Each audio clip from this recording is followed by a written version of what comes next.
ഇന്ന് നമുക്ക് കിട്ടിയ മീൻ കിളിമീനും പിന്നെ കുറച്ച് കൊഞ്ചുമാണ് വാങ്ങിച്ചത്. അപ്പോൾ കൊഞ്ച് ക്ലീൻ ചെയ്യാനായിട്ട് ആദ്യമൊന്നും എനിക്കറിയത്തില്ലായിരുന്നു. ഇപ്പോൾ അത്യാവശ്യം നന്നായിട്ട് കൊഞ്ചൊക്കെ ക്ലീൻ ചെയ്യാനായിട്ട് അറിയാം.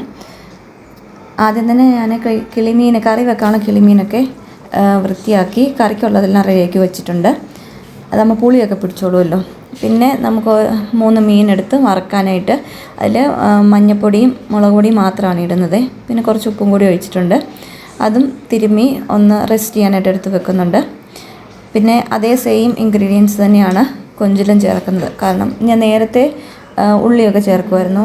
ഇപ്പോൾ എനിക്ക് അതിന് ടേസ്റ്റ് ഇഷ്ടമില്ലാത്തതുകൊണ്ട് അത് ചേർക്കുന്നില്ല. അപ്പം മഞ്ഞൾപ്പൊടിയും മുളക് പൊടിയും ഉപ്പും മാത്രമാണ് കൊഞ്ചിലും ചേർത്തേക്കുന്നത്. അപ്പോൾ നമ്മൾ ഉച്ചയ്ക്ക് കഴിക്കാൻ വേണ്ടിയാണ് ഇപ്പോൾ ഇത് റെഡിയാക്കുന്നത്. പിന്നെ അത്യാവശ്യം വലിയ കൊഞ്ചായിരുന്നേ കിട്ടിയേക്കുന്നത്. അപ്പം അതുകൊണ്ട് ഈ കൊഞ്ചിൻ്റെ തലയും നമുക്ക് എടുക്കാൻ പറ്റും. അത്യാവശ്യം തലയിൽ മാംസമുണ്ട്. അപ്പം തലയും എടുത്തിട്ടുണ്ട്. തല ഫുള്ള് ഫ്രൈ ചെയ്യാൻ വേണ്ടി എടുത്തിട്ടുണ്ട്. അപ്പം അതിലും സെയിം ഇൻഗ്രീഡിയൻസ് തന്നെ ചേർത്ത് ഒന്ന് റെസ്റ്റ് ചെയ്യാൻ വേണ്ടി വെക്കണം. കുറച്ച് ചെമ്മീൻ മാങ്ങ ഇട്ട് ചാറ് വെക്കാൻ വേണ്ടി ഞാൻ എടുത്തു വെച്ചിട്ടുണ്ട്. പക്ഷേ എനിക്ക് മാങ്ങ ഇട്ടൊന്നും ചാറ് വെക്കാനായിട്ട് കിട്ടിയില്ല. അതിനു മുമ്പ് തന്നെ അതെല്ലാം തീർന്നു പോയി.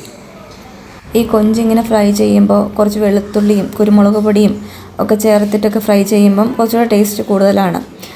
പിന്നെ അതിന് ലാസ്റ്റ് സവോളയൊക്കെ വഴറ്റി വേണമെങ്കിലും നമുക്ക് ചേർക്കാം. കാരണം കുറച്ച് അളവ് ക്വാണ്ടിറ്റി കൂടാനായിട്ടും ഇത് ഹെൽപ്പ് ചെയ്യും. നമ്മളിങ്ങനെ മസാല പുരട്ടി വയ്ക്കുന്ന മീനും ചെമ്മീനും ഒക്കെ കുറച്ച് നേരം റെസ്റ്റ് ചെയ്യാൻ വെച്ചിട്ട് വറക്കുന്നതായിരിക്കും കുറച്ചുകൂടെ ടേസ്റ്റ്. അപ്പം അങ്ങനെ ചെമ്മീനൊക്കെ ഇവിടെ വറക്കാൻ ഇട്ടിട്ടുണ്ട്. പിന്നെ കറി റെഡി ആയിട്ടുണ്ട്. അത് ഞാൻ വാങ്ങി വെച്ചിട്ടുണ്ട്. ഉച്ചയാകുമ്പോഴത്തേക്ക് നന്നായിട്ട് പുളിയൊക്കെ പിടിച്ച് റെഡി ആയിട്ടിരിക്കും. കുടംപുളി ഇട്ടിട്ടാണ് വെച്ചേക്കുന്നത്.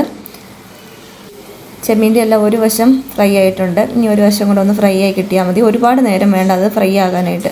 ഇനി നമുക്ക് ക്യാബേജ് തോരനും കൂടെ വെക്കാനുണ്ട്. അപ്പം ഞാനത് അരിഞ്ഞുകൊണ്ടിരിക്കുകയാണ്. അപ്പോൾ ഇച്ചുകൊണ്ടാണ് ഞാൻ അരിയുന്നതിൻ്റെ വീഡിയോ ഒക്കെ എനിക്ക് എടുത്തു തരുന്നത്. ഈ ക്യാബേജ് ഇങ്ങനെ അരിയുന്നതിന് മുമ്പ് നമ്മളൊന്ന് കഴുകണം. പിന്നെ അരിഞ്ഞതിന് ശേഷം നമ്മൾ നന്നായിട്ട് കഴുകിയെടുക്കണം. കാരണം അതിൽ വിഷാംശമൊക്കെ ഉണ്ട്. അപ്പോൾ അത് പോകാനായിട്ട് നമ്മൾ അരിഞ്ഞതിന് ശേഷം കഴുകിയെടുക്കണം. അപ്പോൾ എനിക്കിങ്ങനെ കൈകൊണ്ട് അരിയുന്നതാണ് വശം. അതുകൊണ്ട് ഞാനിത് കൈകൊണ്ടാണ് അരിയുന്നത്. അപ്പോഴത്തേക്ക് ചെമ്മീനെല്ലാം ഫ്രൈ ആയിട്ടുണ്ട്.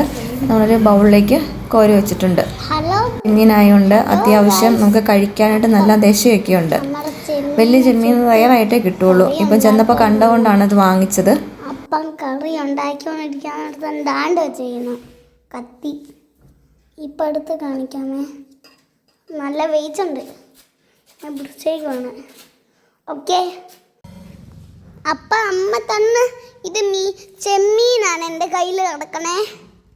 അപ്പം നമ്മൾ വേറെ എടുത്തിട്ടുണ്ട് കണ്ടോ. 3 എടുത്തേക്കണേ.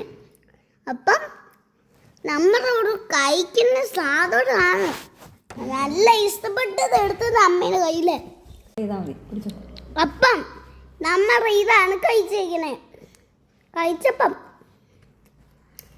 ഇതാണ്ടേ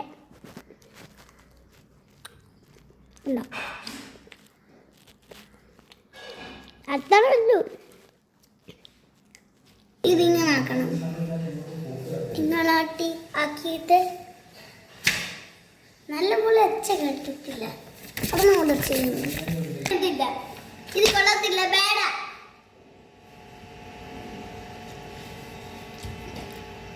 നല്ല ചോറ്.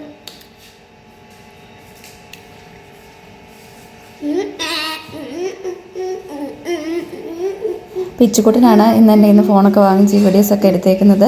ഇന്നത്തെ വീഡിയോ ഇത്രയേ ഉള്ളൂ. വീഡിയോ ഇഷ്ടപ്പെട്ടിട്ടുണ്ടെങ്കിൽ സബ്സ്ക്രൈബ് ചെയ്ത് കൂടെ കൂടണേ.